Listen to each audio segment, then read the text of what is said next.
Hi ಎಲ್ಲರಿಗೂ. ಇವತ್ತಿನ recipe dhaba style egg masala ಅಂತ. ಮೊದಲಿಗೆ ಸ್ವಲ್ಪ ಎಣ್ಣೆ,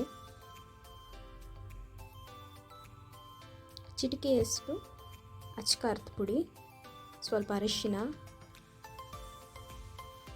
ಬೇಯಿಸಿದ ಮೊಟ್ಟೆ. ನಾನಿಲ್ಲಿ 6 ಮೊಟ್ಟೆ ತಗೊಂಡಿದ್ದೇನೆ.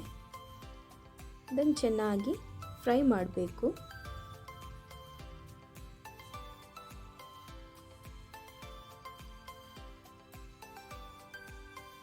ಸ್ವಲ್ಪ ಕೆಂಪು ಬಣ್ಣ ಬರುವವರೆಗೆ ಫ್ರೈ ಮಾಡಿದರೆ ಸಾಕು. ಇದನ್ನೊಂದು ಪಾತ್ರೆಯಲ್ಲಿ ತೆಗೆದಿಡಿ.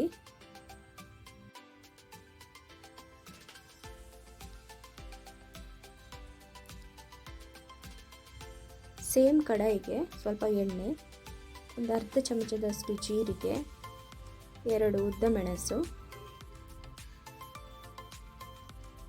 ಮತ್ತು ಗ್ರೈಂಡ್ ಮಾಡಿದಂತಹ ಈರುಳ್ಳಿಯ ಪೇಸ್ಟ್. ಇದನ್ನು ತುಂಬ ಚೆನ್ನಾಗಿ ಮಿಕ್ಸ್ ಮಾಡಬೇಕು.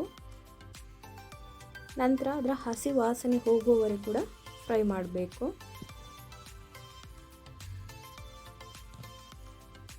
ಶುಂಠಿ ಬೆಳ್ಳುಳ್ಳಿ ಪೇಸ್ಟ್ 1 ಚಮಚ, ಇದು ಕೂಡ ಹಸಿ ವಾಸನೆ ಹೋಗುವವರೆಗೂ ಕೂಡ ಫ್ರೈ ಮಾಡಬೇಕು. ಟೊಮೆಟೊ ಪೇಸ್ಟ್, ನಾನಿಲ್ಲಿ 3 ಟೊಮೆಟೊ ತಗೊಂಡಿದ್ದೇನೆ. ಇದು ಕೂಡ ಹಸಿ ವಾಸನೆ ಹೋಗುವವರೆಗೂ ಕೂಡ ಫ್ರೈ ಮಾಡಬೇಕು. ಇದಕ್ಕೆ ಸ್ವಲ್ಪ ಹಸಿಮೆಣಸಿನಕಾಯಿ, ಒಂದು ಸ್ವಲ್ಪ ಅರಿಶಿನ, ಅಚ್ಕಾರದ ಪುಡಿ, ನಿಮಗೆ ಖಾರಕ್ಕೆ ಎಷ್ಟು ಬೇಕೋ ಅಷ್ಟು. ಇದು ಕೂಡ ತುಂಬ ಫ್ರೈ ಮಾಡಬೇಕು. ನಿಮಗೆ ರುಚಿಗೆ ತಕ್ಕಷ್ಟು ಉಪ್ಪು,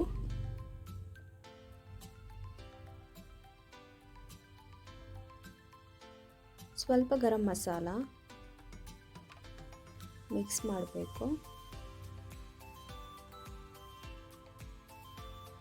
ಇದು ಕಡಲೆ ಹಿಟ್ಟಿನ ಪೇಸ್ಟ್. ನಾನಿಲ್ಲಿ 2 ಚಮಚ ಕಡಲೆ ಹಿಟ್ಟು ತಗೊಂಡಿದ್ದೇನೆ. ಅದು ಸ್ವಲ್ಪ ನೀರು ಹಾಕಿ ಮಿಕ್ಸ್ ಮಾಡಿದ್ದೇನೆ.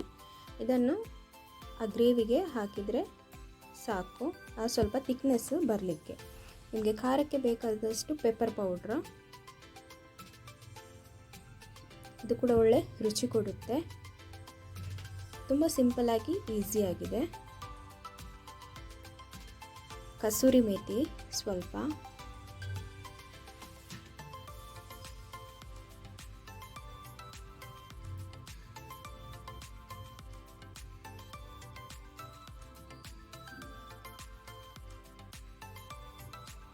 ಫ್ರೈ ಮಾಡಿದಂತಹ ಮೊಟ್ಟೆ.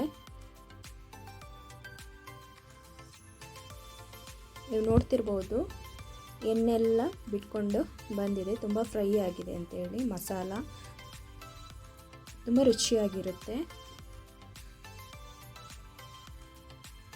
ಒಂದು ಕುದಿ ಬಂದರೆ ಸಾಕು. ಮೊಟ್ಟೆ ಹಾಕಿ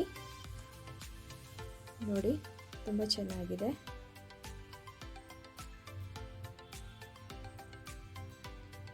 ಈ ಥರ ಆದರೆ ಸಾಕು. ಗ್ಯಾಸ್ ಸ್ಟವ್ ಆಫ್ ಮಾಡಿ ಅದರ ಮೇಲೆ ಸ್ವಲ್ಪ ಕೊತ್ತಂಬರಿ ಸೊಪ್ಪು, ಸ್ವಲ್ಪ ಬೆಣ್ಣೆ. ಇದು ನಿಮಗೆ ಇನ್ನೂ ಫ್ಲೇವರ್ ಕೊಡುತ್ತೆ. ಇದು ಚಪಾತಿ ಮತ್ತು ಅನ್ನದ ಜೊತೆ ತುಂಬ ಚೆನ್ನಾಗಿರುತ್ತೆ. ಈ ರೆಸಿಪಿ ಒಮ್ಮೆ ಟ್ರೈ ಮಾಡಿ.